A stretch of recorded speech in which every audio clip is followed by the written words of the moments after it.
So when the start of Boys and Girls Champs 2025 comes the long-awaited sampling of the resurfaced running track at the National Stadium. And guess what? Nothing calamitous happened. In fact, the track looked fast enough. It certainly never looked slow. And the times in at least the 100 meters don't seem slow at all. Kind of like you put in the effort, you can clock a really fast time. If you don't, your time will be slow.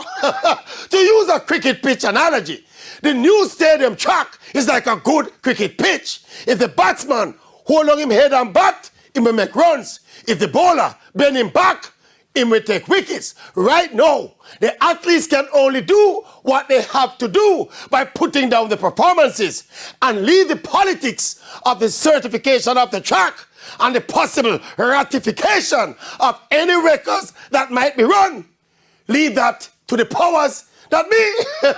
Right now, the Maverick can give the track a thumbs up. Thumbs up.